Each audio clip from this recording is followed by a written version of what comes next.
So as you probably saw from our Facebook post this morning, we're pretty excited. We are 60 days away from 100 days of permaculture here at Kirkfell Farm. And you're probably wondering, like, it's super wintry outside, so how can we even be close to growing our own food?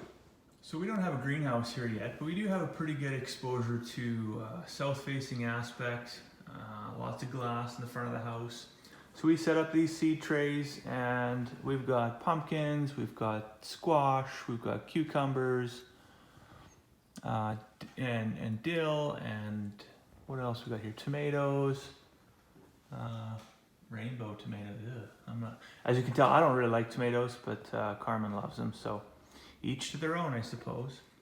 So you can see right here, just starting to pop out. These are watermelon. Oh my goodness, that's gonna be so delicious in those hot summer days.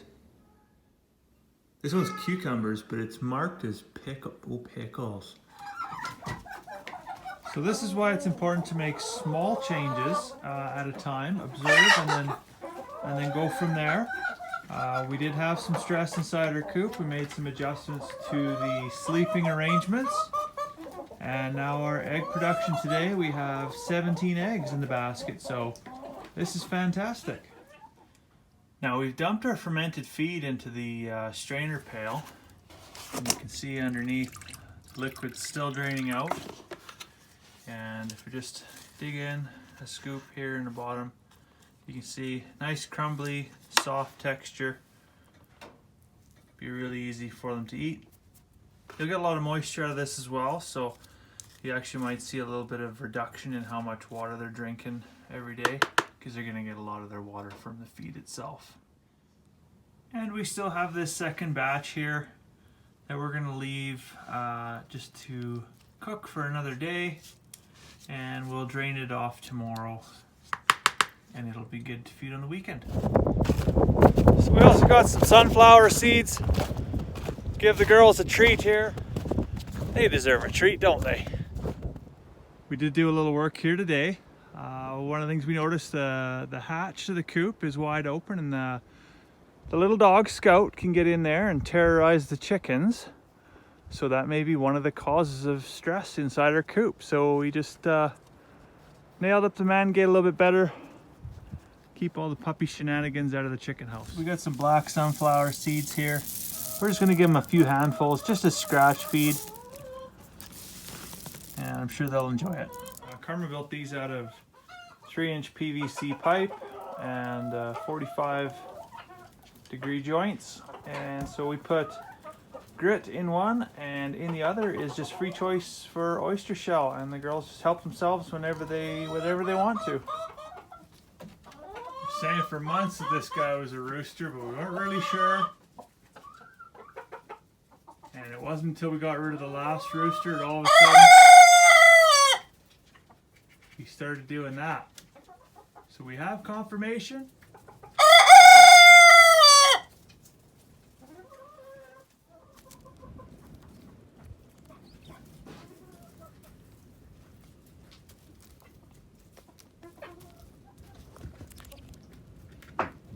And so we did add apple cider vinegar to our chicken water.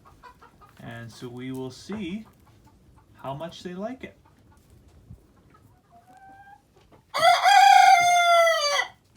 Looks like June approves.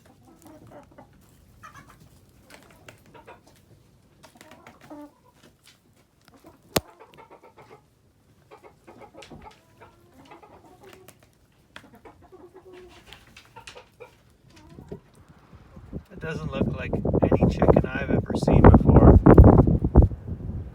Miko, what are you doing?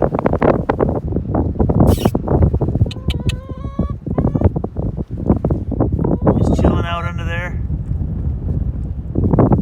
watching the chicken channel.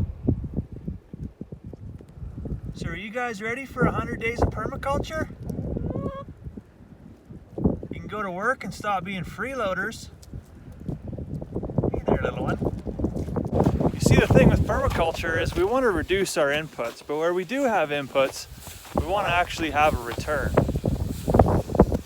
So if we can get the chickens to do the digging, they clear up all the weeds, they lay the eggs, and then they fertilize the ground. So we're going to be cleaning up leftovers for supper. So today's recipe is loaded chicken taco salad. You've probably seen the recipe on our Facebook page. And so that recipe comes from a website called averycooks.com. And we're going to be doing a variation on that recipe here today. We don't have all of the ingredients. For instance, we don't have avocado. We don't have corn chips or Doritos. We don't have cilantro. We don't have lime. I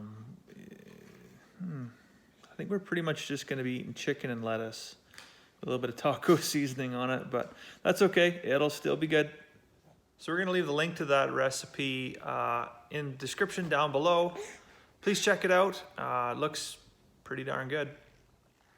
So we don't mind cleaning up a few little leftovers. All in all, it'll be a pretty tasty meal. You'll notice today, actually, we didn't feed any vegetable scraps to chicken, so that's one good thing. There's no food wastage around here.